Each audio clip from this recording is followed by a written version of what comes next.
c'est une sorte de sous Stephen King, on va dire, dans le style.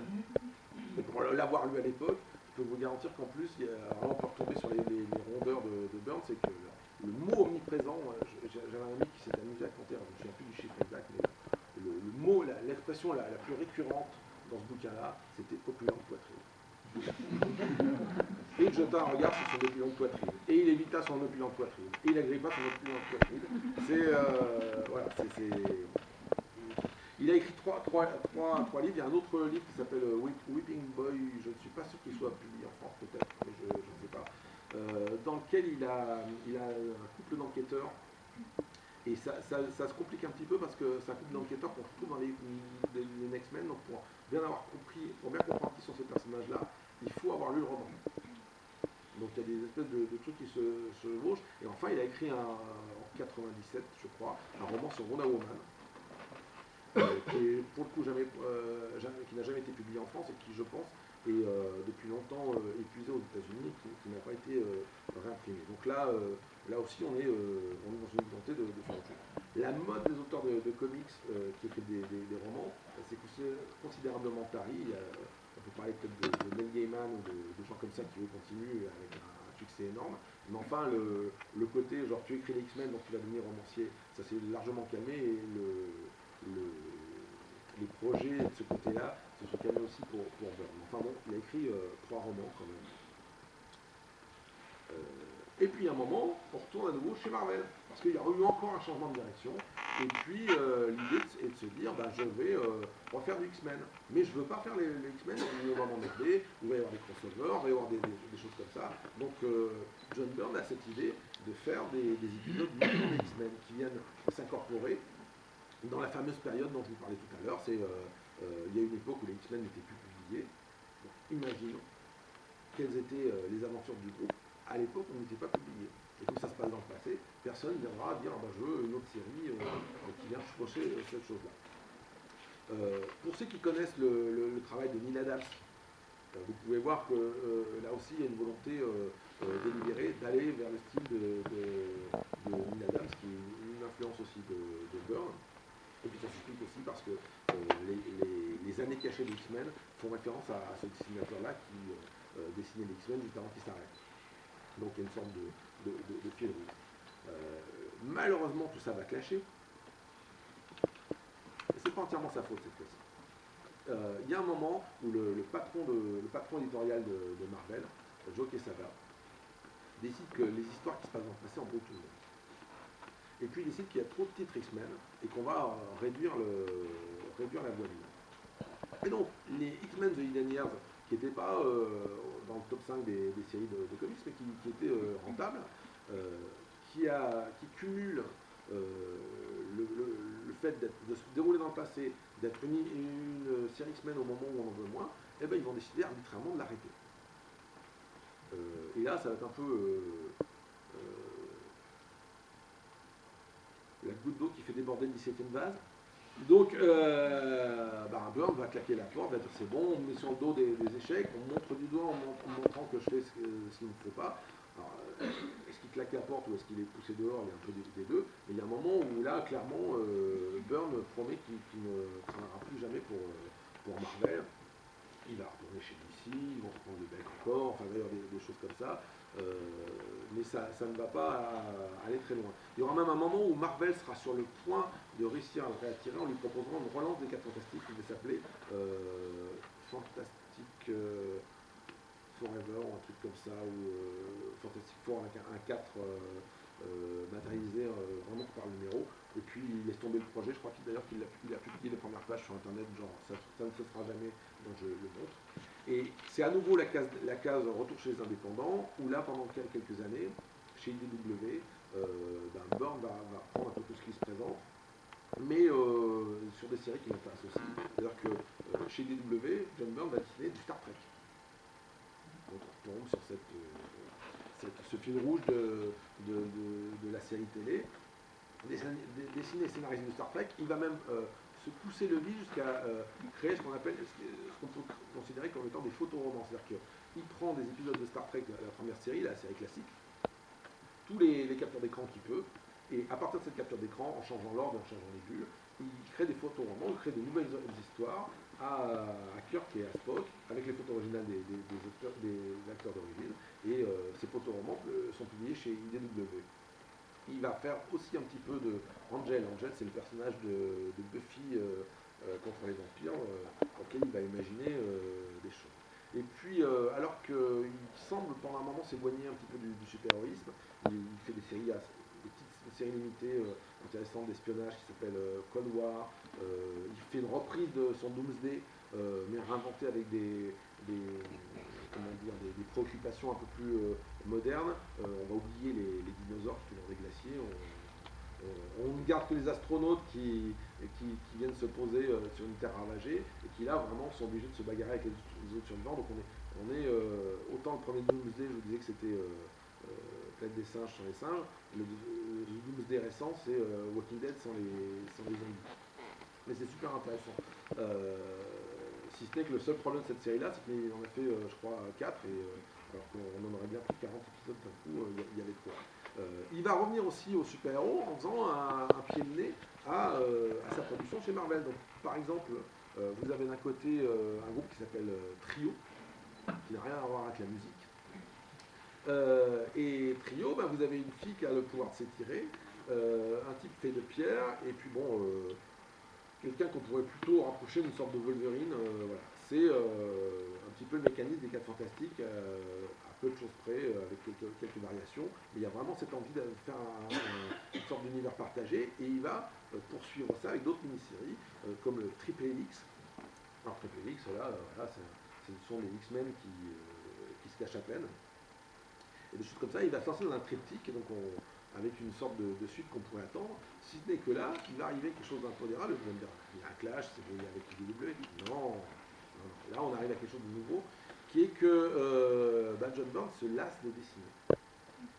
Donc clairement en 2014, là, alors qu'on pouvait attendre, dans la logique des choses, comme il y a eu des faux 4 Fantastiques, il y a eu des faux X-Men, on aurait pu s'imaginer qu'il y aurait un faux Avenger ou peut-être une fausse Miss Hulk, quelque chose qui reproduise un petit peu la ligne rouge de sa carrière. Et là, il a annoncé que ça l'embêtait considérablement de continuer à dessiner. Il y avait un autre projet qui s'appelait Lost Children, je crois, où on retrouvait les enquêteurs, les fameux enquêteurs de ces romans et aperçus dans X-Men.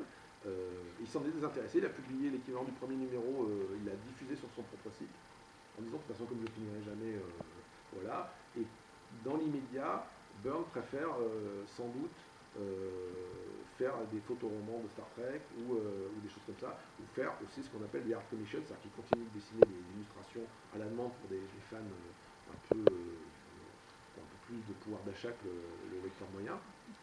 Et a priori, dans l'essentiel, c'est un petit peu comme ça qu'il voit la suite de sa carrière. En sachant que, là je vais un petit peu plomber l'ambiance, mais c'est aussi un des rares auteurs qui connaît la date limite de consommation, parce que ce monsieur intraitable a décidé de la date à laquelle il veut mourir. C'est-à-dire que ce type-là part du principe que les vivants ne doivent pas occuper la place sur Terre au-delà d'un certain temps. Et il avait prévu de se suicider en 2012. Alors, visiblement, il a changé son plan. Et surtout, heureusement, surtout il a communiqué là-dessus, parce qu'il en parle assez ouvertement sur son forum, mais je crois qu'il en parlait dans un de ses comic books dans les pages éditoriales. C'est-à-dire qu'il a décidé que finalement, en 2020, il préférait la date. Donc, en théorie, nous nous approchons de plus en plus de la date à laquelle il est censé disparaître, sauf s'il change d'avis d'ici là, ou s'il est remplacé par une voiture avant, bien entendu. Donc c'est un petit peu particulier, et ça laisse là aussi une idée assez abrupte de John Byrne. Donc c'est sans doute un des talents les plus forts aujourd'hui encore des comics. Si vous voulez, il aurait la capacité de produire jusqu'à 2 à 3 séries par mois. Bien entendu, il n'est pas non plus obligé de diffuser comme ça. On peut espérer quand même qu'à un moment d'abord il va changer d'avis sur sa conclusion et qu'il va un petit peu reprendre l'envie de dessiner, parce que je pense qu'il a encore beaucoup de choses à exprimer, et c'est sûr que c'est par sa production actuelle, enfin récente, et pas forcément connu à sa juste valeur. Dans les épisodes récents de Next Men qui m'ont surpris, on retrouve encore, je vous ai parlé tout à l'heure de ces épisodes contre l'esclavage, on retrouve vraiment des choses qui vont au-delà simplement de tu es méchant, je te tape dessus. Et ça reste efficace. Ce type-là donc, a commencé à publier au début des années 70. Vous pouvez constater que ça fait quand même un certain temps et qu'il y a encore beaucoup de choses à faire. Donc j'ose espérer qu'on a au bas mot quelques dizaines, voire pourquoi pas imaginer quelques centaines, et que de comics à venir, et que tout ça se finira de manière un peu moins abrupte que certains tournants de sa carrière. Et ça nous amène à peu près au moment présent, et du coup, si vous avez des questions, je crois qu'on peut aborder un petit peu le truc d'hiver. Oui. Est-ce que tu as dit qu'il avait une production pléthorique, et c'est vrai, est-ce qu'il a eu un moment un studio ou des assistants, ou est-ce qu'il a toujours bossé tout Alors, seul? il a eu quelques assistants, pas beaucoup.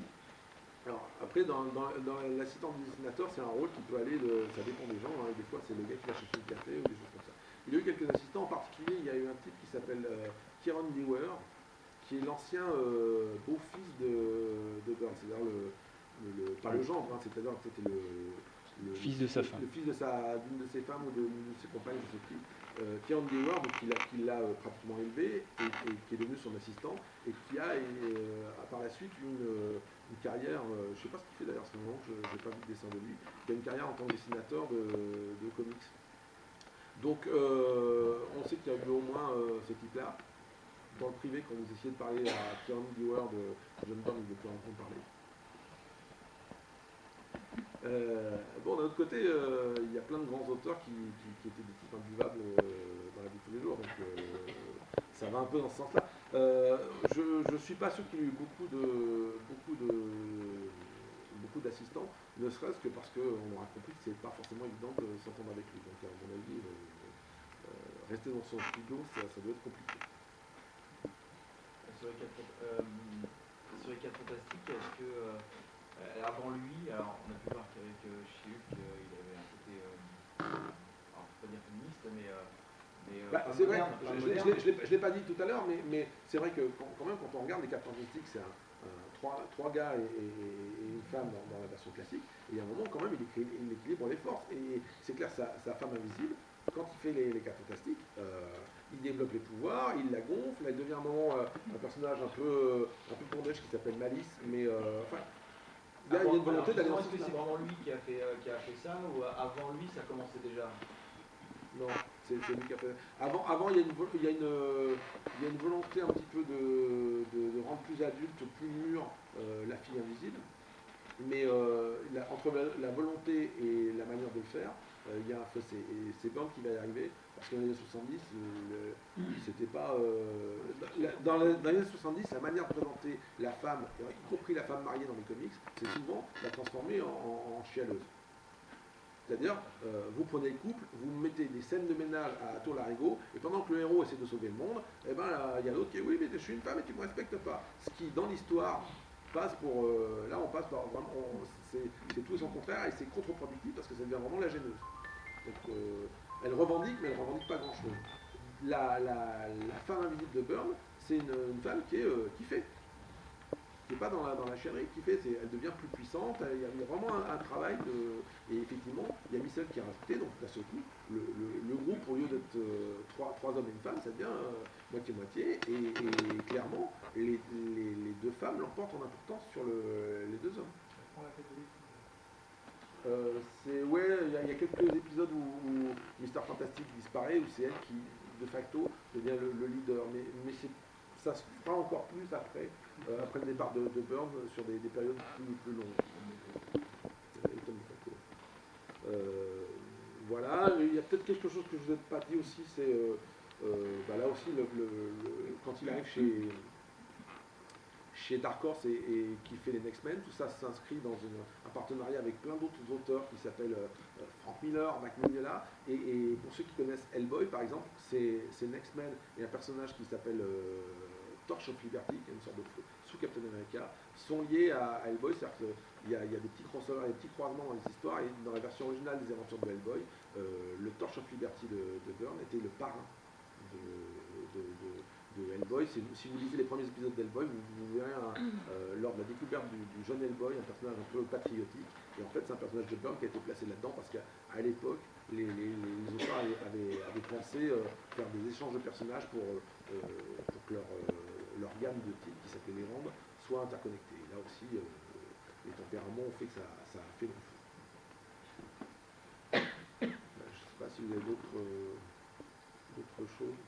Je vais pas parler d'une série qui, à mon sens, est quand même assez sympa chez Marvel, c'est Generation, Forgotten Generation. Ouais, j'en ai pas parlé parce que c'est un peu compliqué peut-être à expliquer dans un contexte tel que ça, parce que c'est très spécialisé, mais c'est vrai qu'à un moment, dans la même logique que ce qu'il a fait sur X-Men Eden Year, c'est que ce gars-là, au début des années 2000, était devenu spécialiste d'histoires qui se passent dans le passé ou dans le futur. Comme ça, vous ne m'embêtez pas avec vos histoires de croisement dans la réalité. C'est-à-dire qu'il avait son petit périmètre. Et effectivement, il y a une saga qui s'appelle Lost Generation, c'est Marvel, qui raconte l'univers Marvel avant Marvel. C'est-à-dire qu'avant l'apparition des 4 Fantastiques, qui étaient les super-héros qui défendaient le monde? C'est-à-dire comment on a survécu autant de temps avant qu'il y ait des super-héros? C'est normal, il y a d'autres super-héros qu'on ne connaissait pas. Donc c'est le super-héros de Byrne. Et là aussi, le clash va être tel que finalement, Marvel n'a jamais utilisé les personnages de Byrne depuis. Il pourrait.